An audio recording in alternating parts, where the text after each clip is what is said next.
Hello everybody, मैं संजय कुमार हाजिर हूं आप सबके सामने आपका अपना स्टडी चैनल लेकर के स्टडी रिप्लेट। तो डियर स्टूडेंट, आज हम 6th क्लास से लेकर के 12th क्लास तक यूज़फुल जो मैप रहने वाला है हमारे इंडिया से, वो हम आपको आज बताएंगे।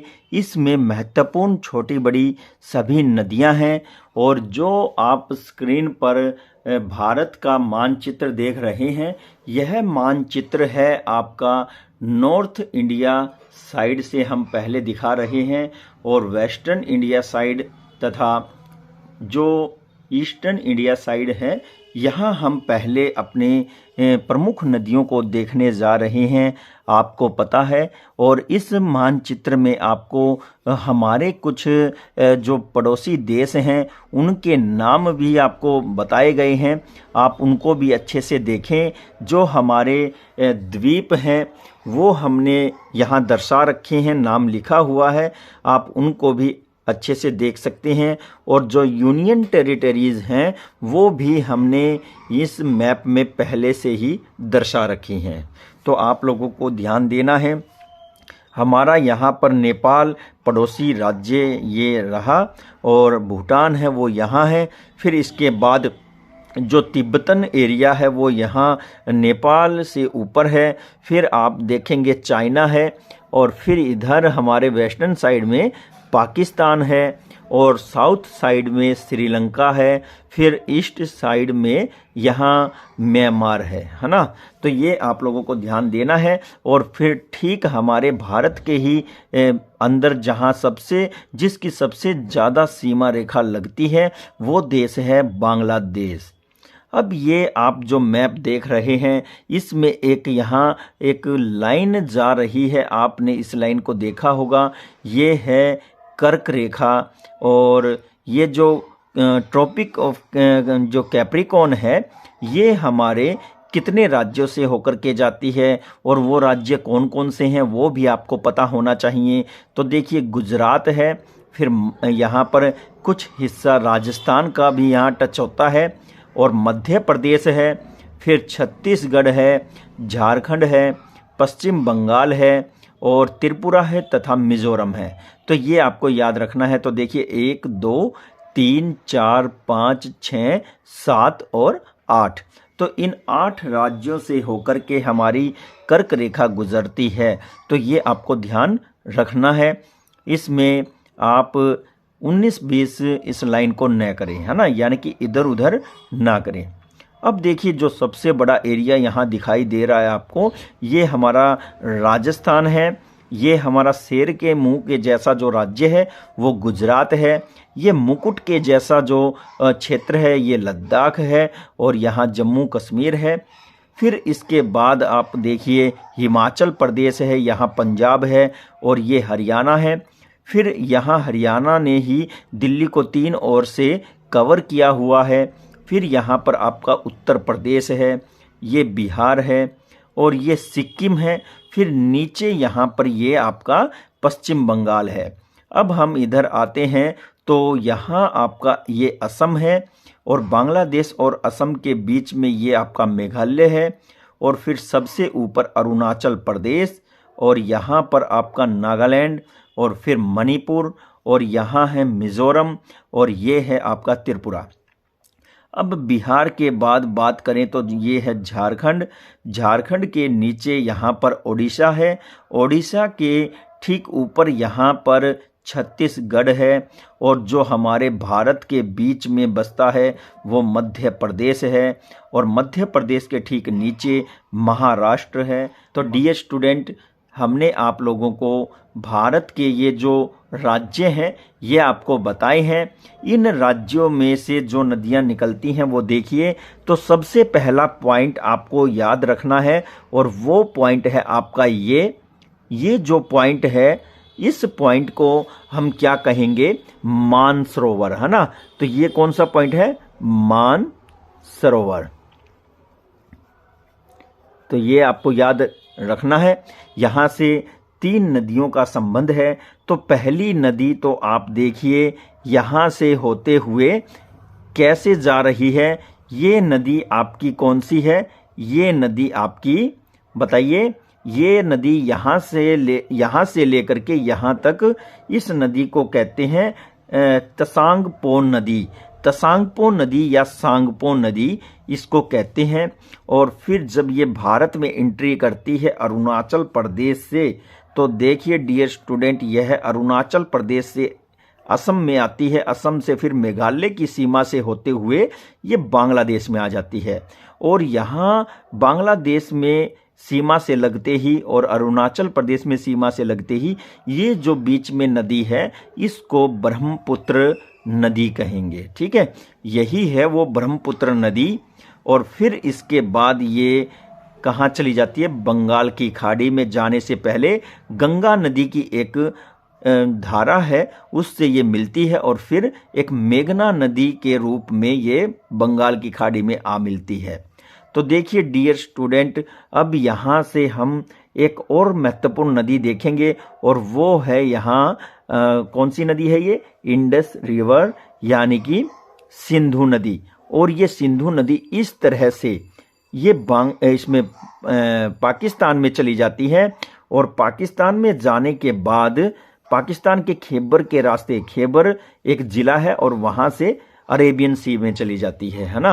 अब देखिए इस नदी में बहुत सी और भी नदियाँ मिलती हैं। कौन कौन सी वो नदियाँ हैं जो इस नदी में मिलती हैं? तो इसी पॉइंट पर हम आते हैं। ये है कौन सी? सिंधु। सिंधु।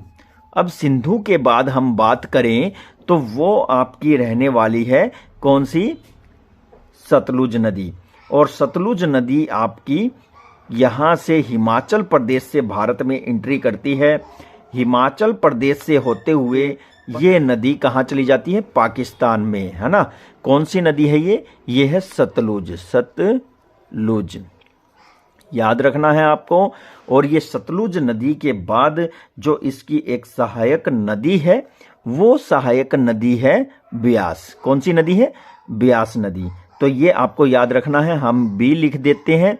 इसके बाद फिर जो नदी इसमें मिलती है वो कौन सी नदी है? तो देखिए डियर स्टूडेंट, वो नदी है आपकी यहाँ से निकलने वाली और इसका नाम है रावी। इसका नाम क्या है?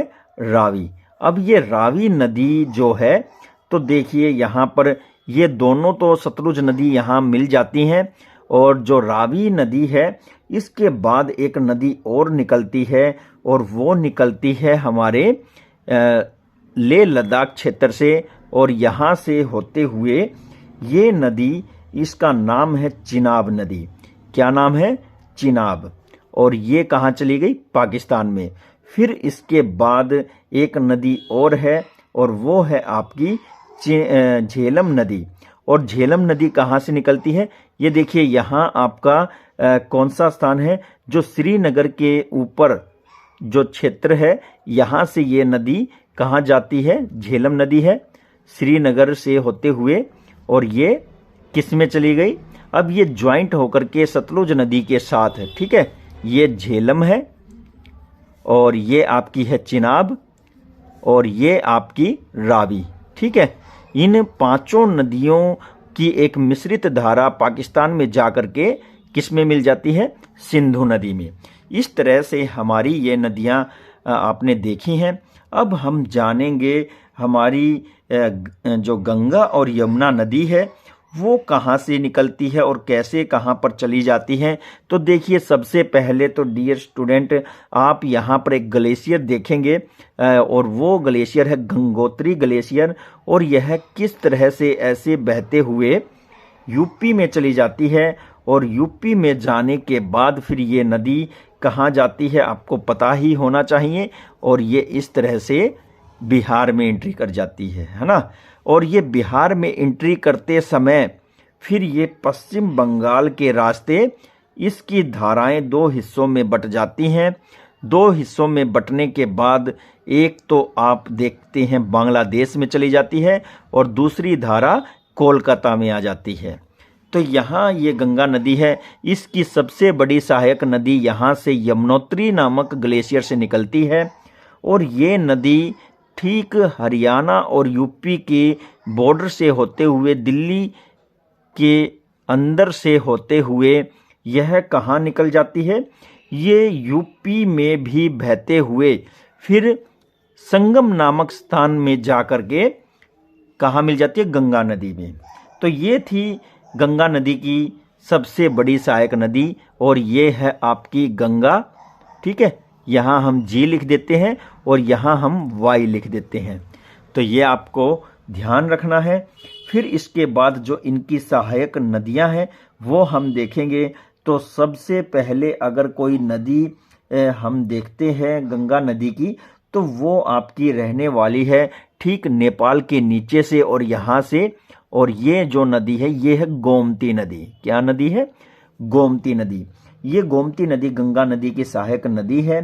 फिर एक घग्गर नदी है या घाघरा नदी है, जिसे हम कहाँ से निकालेंगे? नेपाल से निकालेंगे। और ये घाघरा नदी भी गंगा नदी में मिल जाती है और ये इसके लिए हम लिखेंगे GH। और इसी के पास एक शारदा नामक नदी है, शारदा नदी भी जो है घाघरा नदी में मिल जाती है। और फिर ये दोनों नदी किसमें? गंगा नदी में आकर के मिलती है। अभी हम गंगा नदी के उस ओर वाला देख रहे हैं कि वहां से कौन कौन सी सहायक नदियां आकर के मिलती हैं। तो एक नदी नेपाल से निकल करके ऐसे और ऐसे गंगा में मिल जाती है और ये है गंडक नदी। ठीक है, इसको हम बोलेंगे गंडक नदी। फिर एक नदी है तिब्बत के क्षेत्र से होते हुए नेपाल से बढ़ते हुए गंगा नदी में बिहार में आकर के मिल जाती है। इसको हम बोलेंगे कोसी नदी। ठीक है, अब आप देखिए गंगा नदी के हमने ऊपर वाले हिस्से से जो सहायक नदियां आती हैं वो हमने देखी हैं। इसके बाद हम अब देखेंगे कि भी कुछ नदियां जो हैं वो यमुना नदी की भी सहायक नदी है। तो यमुना नदी की सहायक नदी जो है वो कौन कौन सी है? तो सबसे पहले तो हम देखेंगे एक चेनाब नदी है और वो यहाँ से होते हुए यमुना नदी में मिलती है। ठीक है, लेकिन इस चेनाब नदी में जो है गंगा नदी में मिलने से पहले और भी नदियां मिल जाती हैं। एक वनास नदी है जो राजस्थान के रास्ते आकर के चेनाब में मिलती है। इसको बोलेंगे हम, क्या नाम देंगे इसको? वनास नदी। और ये क्या है? चेनाब नदी। इसको हम क्या बोलेंगे? चेनाब नदी। और इसमें एक नदी और मिल जाती है और वो है काली सिंध। और काली सिंध नदी कहाँ से मिलती है? यहीं से ही काली सिंध नदी जाकर के चंबल नदी में मिल जाती है। और एक नदी और है जिसका नाम है पार्वती नदी और वो यहाँ से ऊपर से कर्क रेखा के और जाकर के चेनाब नदी में मिल जाती है। इसको बोलेंगे पार्वती नदी और इसको बोलेंगे काली सिंध। ठीक है, ये सारी नदियां यमुना में मिल जाती है और यमुना फिर गंगा में मिलती है संगम में, है ना। एक नदी और है और वो है बेतवा नदी, मध्य प्रदेश क्षेत्र से आती है और ये जाकर के सीधा यमुना नदी में मिल जाती है, बेतवा नदी। तो बहुत ही बढ़िया ये हमारे लिए नदियों का चैप्टर है। अब हम देखेंगे एक सोन नदी है जो बिहार में जाकर के गंगा नदी में मिलती है। तो वो सोन नदी कहाँ से निकलती है? तो जो हमारा ये क्षेत्र है अमरकंटक की पहाड़ियाँ, ये जो क्षेत्र है यहाँ पर अमरकंटक की पहाड़ियाँ हैं, यहाँ से एक नदी निकलती है और ऐसे जाकर के गंगा नदी में मिल जाती है। इसका नाम है सोन नदी। ठीक है, तो डियर स्टूडेंट अब हम देखते हैं एक दामोदर नदी है जो पश्चिम बंगाल में जाकर के गंगा नदी में मिल जाती है। और दामोदर नदी आपकी कहाँ से कहाँ है ये आपको हम बताने जा रहे हैं। सोन नदी से थोड़ा सा दूर और यहाँ से ये जो दामोदर नदी है गंगा में मिल जाती है, तो ये ध्यान में रखना है। अब एक नदी है और वो है स्वर्ण रेखा नदी भी गंगा नदी में मिल जाती है। यहाँ से स्वर्ण रेखा नदी निकलती है इसके नीचे से और ये ऐसे जाकर के किस में मिल जाती है? गंगा नदी में, है ना। तो गंगा नदी में स्वर्ण रेखा नदी मिलती है। और डियर स्टूडेंट आपको बताना चाहूँगा ये स्वर्ण रेखा नदी ही वो नदी है जिसके किनारे कौन सा शहर बसा है जमशेदपुर, और इस जमशेदपुर के अंदर ही भारत का पहला लौह इस्पात कारखाना भी स्थापित हुआ था टाटा कंपनी के द्वारा, है ना। तो ये आपको ध्यान रखना है। अब देखिए, जो हमारी ये ब्रह्मपुत्र नदी है, यहाँ पर हम इसको बोलेंगे ब्रह्मपुत्र नदी। यहाँ पर भी एक नदी, इसकी सहायक नदी आकर के मिलती है। चाइना के क्षेत्र से एक नदी निकल करके आती है और वो ब्रह्मपुत्र नदी में मिल जाती है। इसका नाम है लोहित नदी, ठीक है। फिर यहाँ पर असम में आने के बाद एक मानस नदी भी इसमें मिलती है, तो ये भी आपको ध्यान रखना है। मानस राष्ट्रीय उद्यान है उसके किनारे पर। अब देखिए, ये हमारी उत्तर भारत की नदियाँ, और एक नदी आपकी हरियाणा में भी बहती है। शिवालिक की पहाड़ियों से एक नदी यहाँ से होकर के जाती है राजस्थान में, और ये है घग्गर नदी। इस नदी का नाम है घग्गर नदी। घग्गरा नदी कहाँ है? घग्गरा नदी आपकी यहाँ है, जो गंगा में मिलती है, ठीक है। और घग्गर नदी हरियाणा से होते हुए राजस्थान में चली जाती है। तो ये नदियाँ आपको याद रहने वाली है। फिर आप देखिए, झीलें भी हम बताएंगे, वो आपको अलग से एक वीडियो में बताएंगे। अभी तो हम यहाँ पर नदियाँ देख रहे हैं। तो एक नदी जो है राजस्थान में सांभर झील के नज़दीक से बहते हुए कहाँ चली जाती है?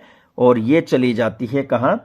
गुजरात के कच्छ के रण में, और इसका नाम है लूनी, ठीक है। ये नदी लूनी नदी है, इसको आप ध्यान रखेंगे। आइए अब हम देखते हैं हमारे साउथ इंडिया में कौन कौन सी नदियां हैं। तो डियर स्टूडेंट, अब हम हमारी साउथ इंडिया की नदियों को देखने जा रहे हैं। तो सबसे पहले तो आपको गुजरात में देखना है कि साबरमती नदी कहाँ है। यहाँ साबरमती यानी कि अहमदाबाद नगर है, और यहाँ से साबरमती नदी निकलती है, और ये जो है अरेबियन सी में चली जाती है ना। फिर इसके बाद एक माही नदी है, और माही नदी कैसे बहती है? यहाँ से मध्य प्रदेश से निकल करके ऐसे मोड़ खाकर वापस फिर ये अरेबियन सी की तरफ चली जाती है। ये है माही नदी। और फिर हमने जो आपको अमरकंटक की पहाड़ियाँ बताई थी, यहीं से एक नदी और निकलती है, और वो नदी ऐसे बहते हुए ये चली जाती है अरब सागर में, और ये है आपकी नर्मदा नदी। नर्मदा नदी के ठीक नीचे एक नदी और बहती है जिसका नाम है तापी नदी, और वो तापी नदी आपको दर्शानी है इस तरह से। तो देखिए कैसे ये तापी नदी जा रही है यहाँ पर। फिर इसके बाद आप देखेंगे महानदी, जो डेल्टा भी बनाती है, और ये महानदी कहाँ से निकलती है? ब्राह्मणी नदी कहाँ से निकलती है, ये आपको पता होना चाहिए। तो छत्तीसगढ़ से महानदी आगे बढ़ती है, और यह जाकर के उड़ीसा के बाद बंगाल की खाड़ी में मिल जाती है। महानदी की जो सहायक नदी है वो कौन सी नदी है? महानदी की सहायक नदी इसी के ही बगल में जाकर के मिलती है, और वो है ब्राह्मणी नदी। वो ऐसे आकर के बंगाल की खाड़ी में चली जाती है, इसका नाम है ब्राह्मणी नदी, ठीक है। ये महानदी है, ये ब्राह्मणी नदी है। अब हम बात करें कि भाई दक्षिण भारत की सबसे बड़ी नदी, तो वो आपको अभी हम बताने वाले हैं, और वो है क्या? तो ये आपकी जो नदी है, बताइए कौन सी नदी है, ये आपको बताना है। ये है आपकी गोदावरी नदी। इस नदी को हम गोदावरी नदी कहेंगे। तो गोदावरी नदी दक्षिण भारत की सबसे बड़ी नदी है। महाराष्ट्र से ही इसकी सहायक नदी है, और तापी नदी जहाँ से निकलती है वहाँ से एक नदी जो है जिसका नाम है वेनगंगा, वो भी निकलती है। वेनगंगा ये गोदावरी नदी की सहायक नदी है, और वेनगंगा की एक सहायक नदी है पेनगंगा। वेनगंगा में आकर के मिलती है पेनगंगा नदी, ठीक है। ये वेनगंगा पेनगंगा दोनों ही गोदावरी नदी में आकर के मिल जाती हैं। फिर आप देखेंगे उड़ीसा के क्षेत्र में ही एक नदी ऐसे आकर के इसमें मिल जाती है, जिसका नाम है इंद्रावती। तो ये कौन सी नदी है? इंद्रावती नदी, जो गोदावरी नदी में मिल जाती है और यहाँ पर आकर के ये डेल्टे का निर्माण करती है। ठीक है, ये किसका निर्माण करती है? डेल्टे का। ये आपको याद रहना चाहिए। फिर आप देखेंगे गोदावरी नदी की एक और सहायक नदी है और वो है यहीं से ऐसे, और इसका नाम है मंजीरा नदी। मंजीरा नदी, ये है मंजीरा नदी। अब हम देखते हैं एक और भी जबरदस्त नदी है जो दक्षिण भारत में बहुत सी नदियों को लेकर के आगे बढ़ती है, और वो है यहाँ पर, ये देखिए, कृष्णा नदी। इसको हम कहेंगे कृष्णा नदी। महाबलेश्वर की पहाड़ियों से निकलती है। इसके बाद इसकी सहायक नदियां हैं। कृष्णा नदी के ठीक ऊपर से एक नदी यहाँ से निकल कर के आती है और इस नदी को हम कहेंगे भीमा नदी। क्या कहेंगे? भीमा नदी। भीमा नदी के बाद कृष्णा नदी की जो सहायक नदी है, तो एक नदी कर्नाटक से आकर के मिल जाती है और इसका नाम है तुंगभद्रा नदी।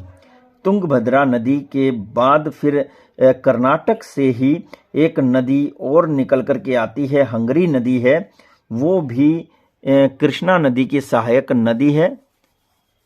इसका नाम क्या है? हंगरी नदी।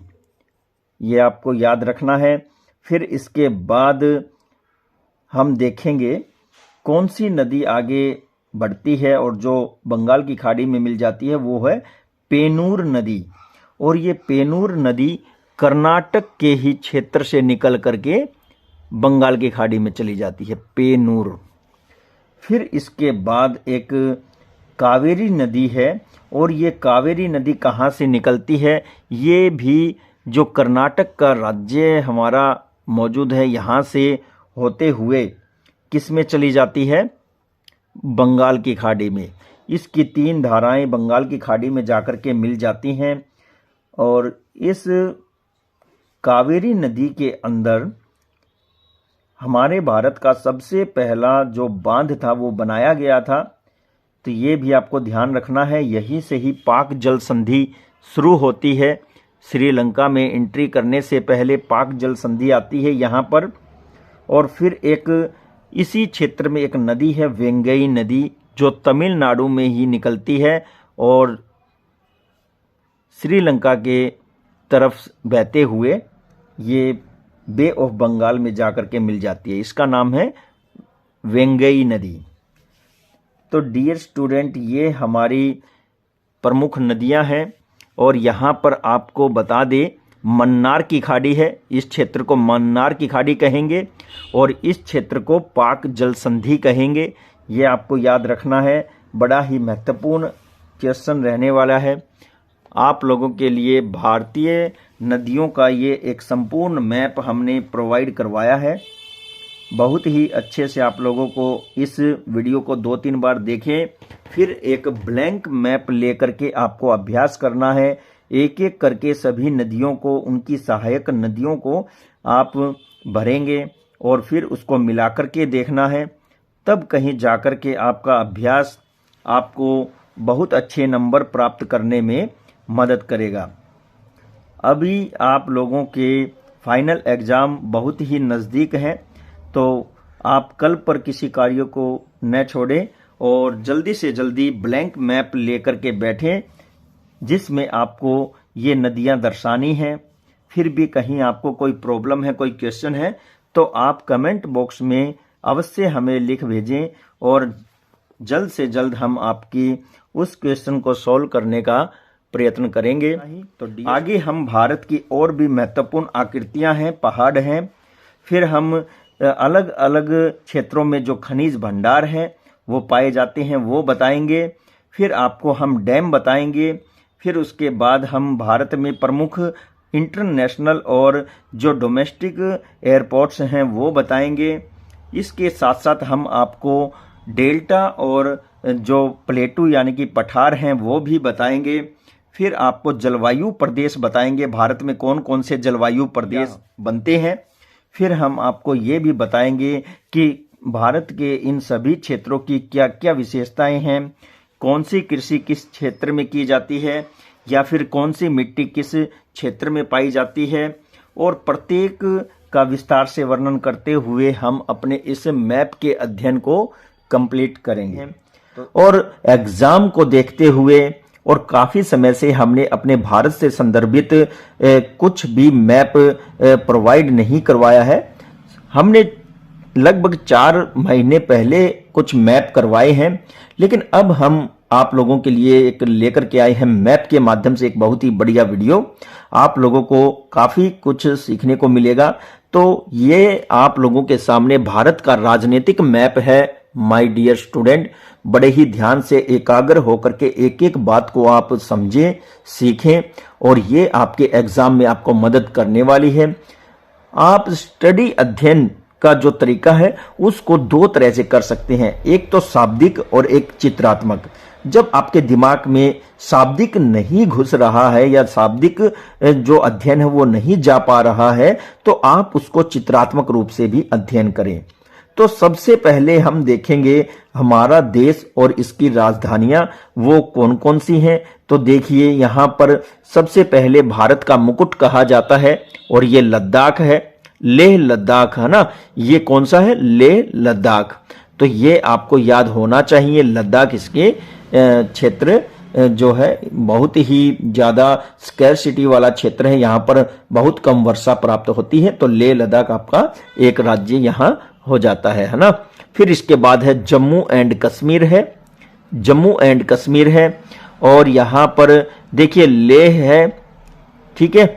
और फिर राजधानी जो है यहाँ पर जम्मू कश्मीर की आप समझेंगे तो एक तरफ है जम्मू और एक तरफ है श्रीनगर। 6 महीने जम्मू, 6 महीने श्रीनगर। फिर यहाँ हमारा हिमाचल प्रदेश है और हिमाचल प्रदेश की राजधानी शिमला रहने वाली है। फिर पंजाब है और ये आपका हरियाणा है। इन दोनों की राजधानियां चंडीगढ़ है ना।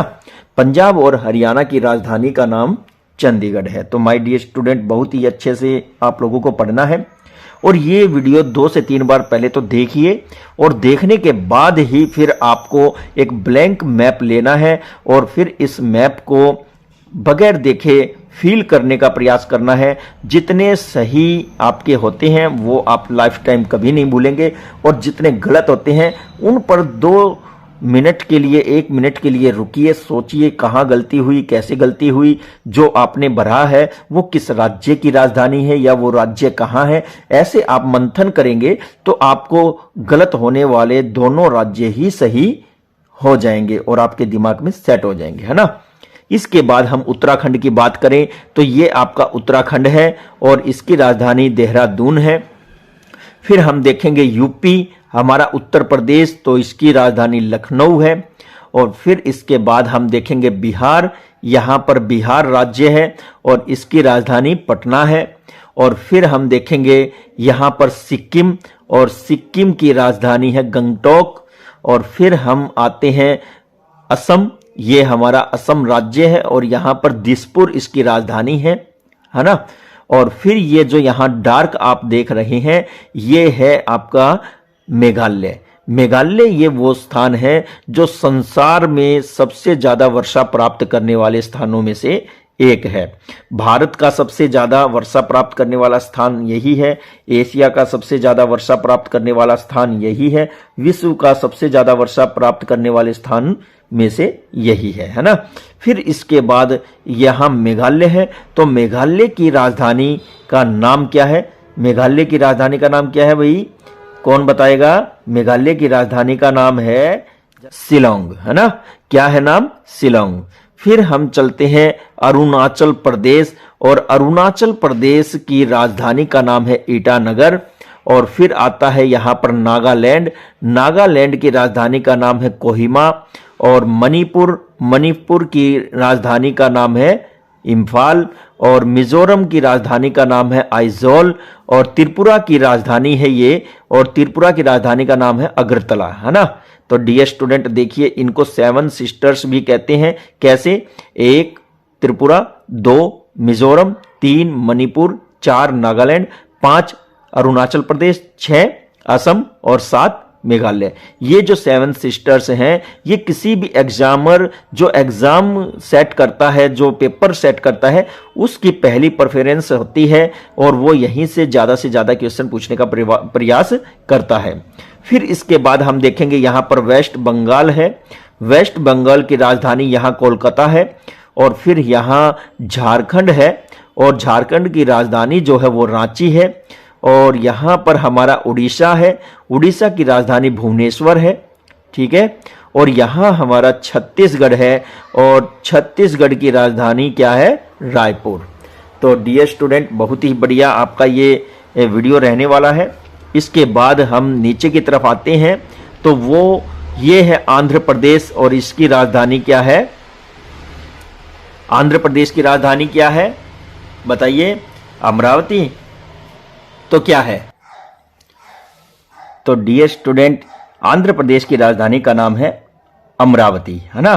फिर इसके बाद यहां आता है तेलंगाना और तेलंगाना की जो राजधानी है वो है हैदराबाद। अब हम आते हैं तमिलनाडु में और तमिलनाडु की जो राजधानी है वो है चेन्नई। और फिर हम केरल में आते हैं और केरल की राजधानी है तिरुवनंतपुरम। अब हमारा कर्नाटक राज्य है, कर्नाटक की राजधानी का नाम है बंगलुरु। और महाराष्ट्र जो हमारा राज्य है, इसकी राजधानी का नाम है मुंबई। इसके बाद हमारा जो बीच में स्थान है वो है एमपी यानी कि मध्य प्रदेश और इसकी राजधानी है भोपाल। अब हम देखते हैं गुजरात और गुजरात की राजधानी है गांधीनगर। फिर हमारा है राजस्थान और राजस्थान की राजधानी का नाम आपको पता है जयपुर। तो ये हमारी भारत की मुख्य भूमि के राज्य और इसी के साथ ही यहाँ हमारा जो द्वीप समूह है इसका नाम है यहाँ हमारा जो द्वीप समूह है इसका नाम है अंडमान निकोबार द्वीप समूह। अंडमान निकोबार द्वीप समूह का जो ये पॉइंट है इसको हम क्या कहेंगे, ये आपको पता होना चाहिए, इंदिरा पॉइंट है। ये अब जलमग्न है। और फिर यहाँ पर जो इसकी राजधानी है वो पोर्ट ब्लेयर है ना। और भारत की मुख्य भूमि का जो अंतिम बिंदु है वो कन्याकुमारी है, वो यहाँ मौजूद है। और इसी के बाद फिर अरब सागर में, ये इधर का जो पोर्शन है यहाँ पर अरब सागर है। और अरब सागर में जो हमारे आइलैंड है, जो हमारे द्वीप समूह है वो है लक्षद्वीप। और डियर स्टूडेंट, प्रश्न ये भी बनता है कि लक्षद्वीप की सबसे कम दूरी भारत के किस राज्य से है या कौन सा राज्य सबसे ज्यादा नजदीक है, तो वो माय डियर स्टूडेंट है केरल। केरल राज्य के सबसे नजदीक है लक्षद्वीप, है ना। तो आप लोगों को ध्यान रखना है इस बात का। और लक्षद्वीप कहाँ है, अरब सागर में। इसी तरह से जो आपका अंडमान निकोबार द्वीप समूह है ये कहाँ है, बे ऑफ बंगाल यानी कि पश्चिम बंगाल के नीचे का जो ये हिस्सा है। और ये जो ईस्टर्न इंडिया का जो पार्ट है, इधर जो आपका जितना भी पानी का रीजन है, जितना भी पानी का क्षेत्र है, ये है आपकी बंगाल की खाड़ी, है ना। और फिर इसके नीचे बंगाल की खाड़ी के बाद यहां पर आप देखेंगे तो यहां है इंडियन ओशियन, है ना।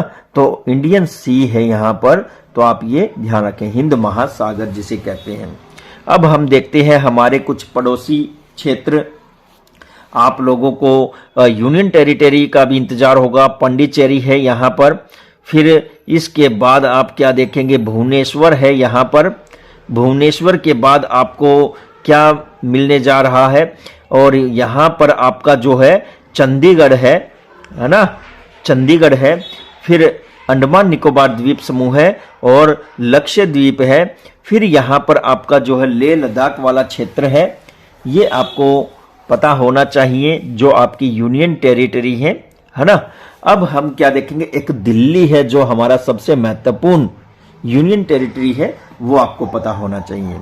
अब हम इसके पड़ोसी देश देख लेते हैं साथ के साथ। तो यहाँ पर श्रीलंका है, भारत और श्रीलंका के बीच में ये जो पॉइंट है, यहाँ पर राम सेतु भी है और यहाँ पर मन्नार की खाड़ी भी है। इसी क्षेत्र को ही पाक जल डमरू भी कहते हैं डियर स्टूडेंट। और जो भारत की सबसे ज्यादा सीमा लगती है वो बांग्लादेश है, और ये जो बांग्लादेश है इसकी सीमा भारत के साथ सबसे ज्यादा लगती है। यहां पर है म्यांमार, है ना, म्यांमार, यहां म्यांमार है जिसे पहले बर्मा के नाम से जाना जाता था। फिर इधर जो है सुमात्रा और जावा, इस तरह के जितने भी ये आइलैंड है वो यहाँ आ जाते हैं। इंडोनेशियन जो यहाँ पर द्वीप है वो है ना, यहाँ पर इंडोनेशियन द्वीप है। फिर उसके बाद जो है हम देखेंगे कि ये हमारा भूटान है, यहां पर चाइना है, ठीक है। और ये जो क्षेत्र है ना, ये तिब्बत वाला क्षेत्र है, तिब्बत है यहां पर, और ये नेपाल है। फिर यहां पर भी चाइना है, और ये जो क्षेत्र है ये आपका पाकिस्तान है। पाकिस्तान के बाद ये एक अफगानिस्तान की भी सीमा लगती है। यहां से देखिए, यहां बस कुछ किलोमीटर यानी कि 117 किलोमीटर ही सीमा जो है अफगानिस्तान के साथ भारत की लगती है। तो डियर स्टूडेंट, ये थे हमारे पड़ोसी देश। बहुत ही महत्वपूर्ण ये वीडियो आप लोगों के लिए रहने वाली है। बड़े ही अच्छे तरीके से आपको पढ़ना है, समझना है, एक एक पॉइंट आपके काम आने वाला है। फिर डियर स्टूडेंट, कुछ और भी बातें हैं जो मैं आपको बता देता हूं। ये उत्तराखंड है, उत्तराखंड से दो नदियां निकलती हैं। एक नदी निकलती है गंगा नदी, जो यूपी होते हुए बिहार के रास्ते पश्चिम बंगाल से, एक धारा उसकी बंगाल की जो एक धारा है उसकी बांग्लादेश में चली जाती है, और दूसरी जो धारा है वो आपकी पश्चिम बंगाल से कोलकाता की तरफ बंगाल की खाड़ी में आ मिलती है ना।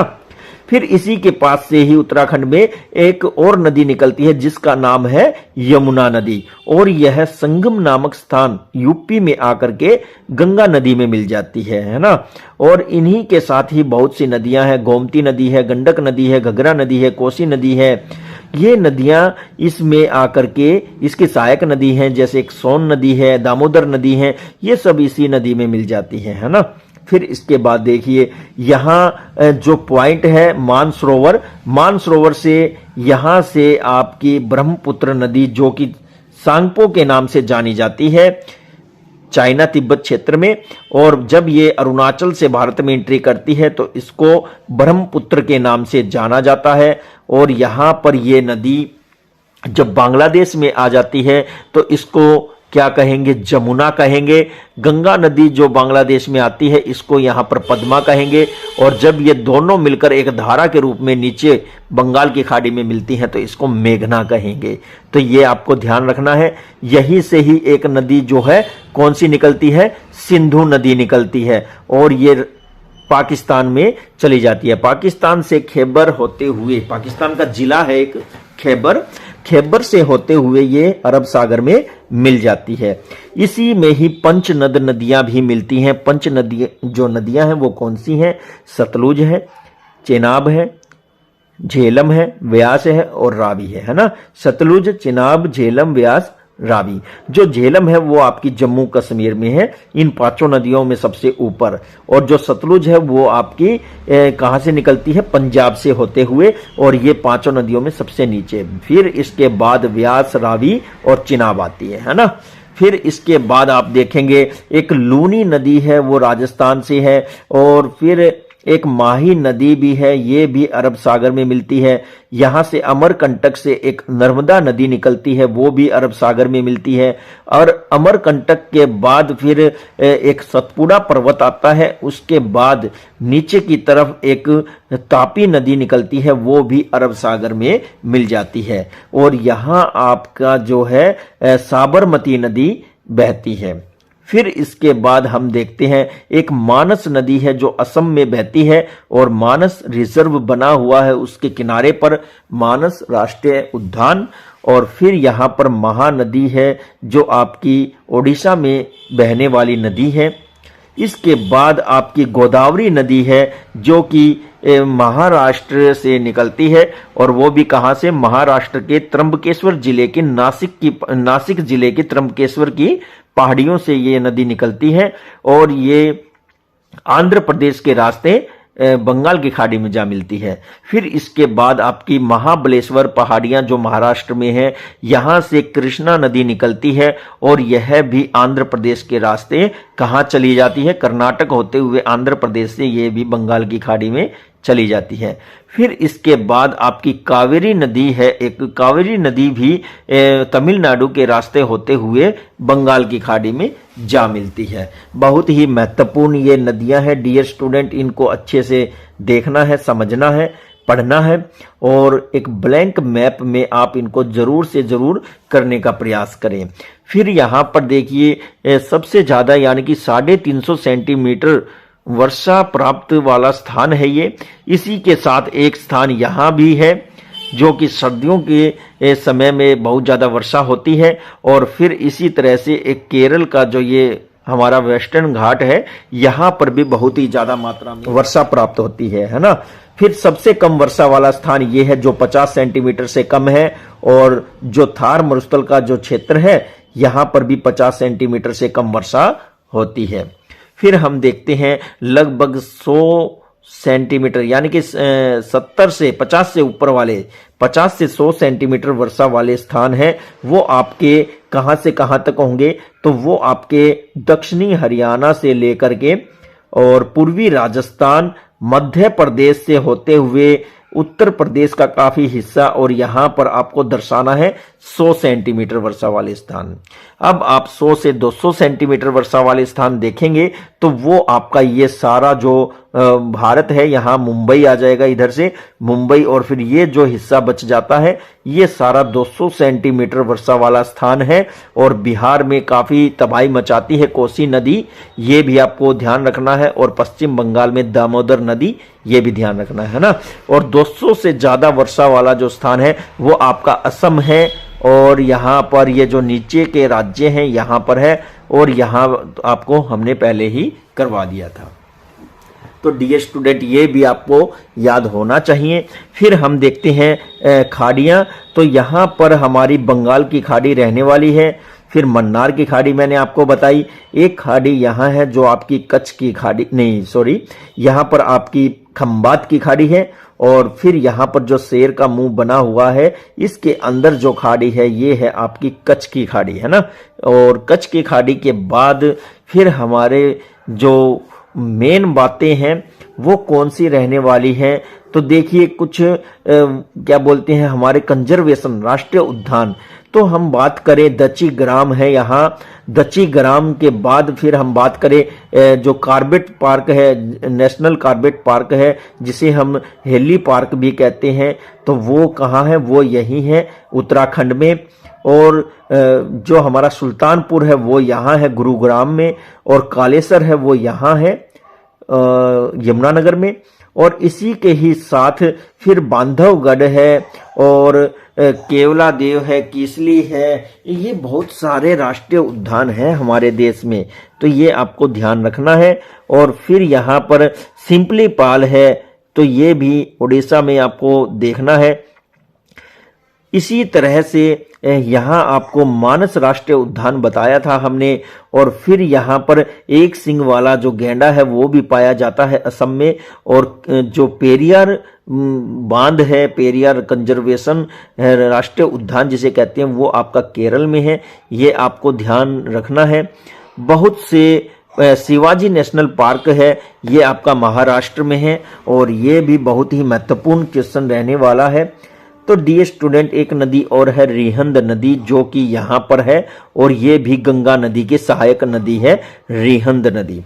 तो आप लोगों को हमने ज़्यादातर प्रयास किया है ज़्यादा से ज़्यादा आपको समझाने का मैप के माध्यम से। अगर ये मैप आप लोग अच्छे से कर लेते हैं तो 5 नंबर आपके बहुत ही आराम से आपको मिलने वाले हैं। अब मैप 10th क्लास में पूछा जा सकता है, सिंधु घाटी सभ्यता का वो स्थान दर्शाइए जो गुजरात में है। सिंधु घाटी सभ्यता का वो स्थान आप दर्शाने से पहले तो आपको पता होना चाहिए कि गुजरात राज्य है कौन सा। तो डियर स्टूडेंट ये तो अभ्यास से पता चलेगा, और गुजरात में लोथल है, आप इसको दर्शा सकते हैं, है ना। राजस्थान है कालीबंगा, जैसे कि आप राजस्थान में भी दर्शा सकते हैं। फिर पंजाब है, पंजाब में भी आप दर्शा सकते हैं। तो यहाँ पर जम्मू कश्मीर को भी आप दर्शा सकते हैं, अगर पूछा जाता है आप वो दर्शा सकते हैं। ये कह दे बनावली, जो सिंधु घाटी सभ्यता का जो स्थल रहा है बनावली, वो कहाँ है, फतेहाबाद में, आप यहाँ दर्शा सकते हैं। वो कह दे भरडाना, तो वो भी दर्शा सकते हैं। वो कह दे डबवाली, तो आप दर्शा सकते हैं। आपको पता होना चाहिए, तभी आप ऐसा कर सकते हैं। ये कह दे कि भाई कृष्णा नदी घाटी को दर्शाइए, तो कृष्णा नदी घाटी को आप कैसे दर्शाएंगे? महाबलेश्वर की पहाड़ियां महाराष्ट्र से निकलती हैं और इन पहाड़ियों से ये नदी निकलते हुए आंध्र प्रदेश में आती है और यहां पर आपको जो है ये जो है घाटी आपको दर्शा देनी है ना। तो ये इस बहुत ही नॉर्मल से क्वेश्चन है डियर स्टूडेंट, बहुत ही आसानी से 5 नंबर आप ले सकते हैं अगर आप थोड़ा सा ध्यान देते हुए अभ्यास करें तो। अब यहां पूछा जा सकता है कि भाई नेपाल की राजधानी का नाम क्या है, तो काठमांडू है। भूटान की राजधानी है और बांग्लादेश की राजधानी है, इनको आप ध्यान रखिए, है ना। थिम्पू आपको पता होना चाहिए और ढाका है, आपको पता होना चाहिए। फिर यहाँ पर पाकिस्तान की राजधानी का पता होना चाहिए, अफगानिस्तान की राजधानी का भी पता होना चाहिए, चाइना की राजधानी है उसका भी पता होना चाहिए और तिब्बत जो क्षेत्र है ना, जो म्यांमार है, इसका पता होना चाहिए, श्रीलंका है, इसका पता होना चाहिए। तो डियर स्टूडेंट, हमने ज़्यादातर एक इस छोटी सी वीडियो में पूरी कोशिश की है आपको अच्छे से मैप समझाया जाए। फिर भी सेपरेट रूप से हम जरूर लेकर के आएंगे और डिटेल से आपको नदियों के विषय में जानना है तो हमारी पहले की वीडियो हमने अपलोड की हुई है, आप उनको देख सकते हैं। और आपको अगर माउंटेन्स के विषय में, पर्वत के विषय में जानना है तो आप पर्वतों वाली जो मैप की वीडियो है वो देख सकते हैं। आप लो अयस्क की जानना चाहते हैं, हमने वो भी अपलोड की हुई है जिसमें मिनरल्स यानी कि खनिज के विषय में बताया गया है और जो वर्षा है उसके विषय में भी हमने वीडियो आप लोगों को प्रोवाइड करवा रखी है और जो हमारे वन हैं वो भी हमने आपको बताया है, तो आप एक एक करके वो वीडियो देख सकते हैं। ये केवल एक छोटा सा रिवीजन मात्र है कि जो स्टूडेंट काफी समय से हमने इस वीडियो का अध्ययन नहीं किया, इस मैप का अध्ययन नहीं किया, वो एक बार इनको अच्छे से देख ले, समझ ले और उनकी यादें ताजा हो जाए। इसलिए मैं ये एक छोटी सी वीडियो आप लोगों के लिए मैप के द्वारा लेकर के आया हूं। तो अगर आपको ये इंफॉर्मेशन अच्छी लगी है, अगर ये वीडियो आपको अच्छी लगी है, आपको लगा है कि वीडियो आपके लिए यूजफुल रहने वाली है, 5 नंबर लेकर के आएगी, तो आप इस चैनल को ज़्यादा से ज़्यादा कमेंट, लाइक और शेयर करें और जितने भी न्यू स्टूडेंट इस वीडियो को देख रहे हैं इसी तरह की महत्वपूर्ण वीडियोस के नोटिफिकेशन आगे भी प्राप्त करने के लिए इस चैनल को सब्सक्राइब जरूर करें।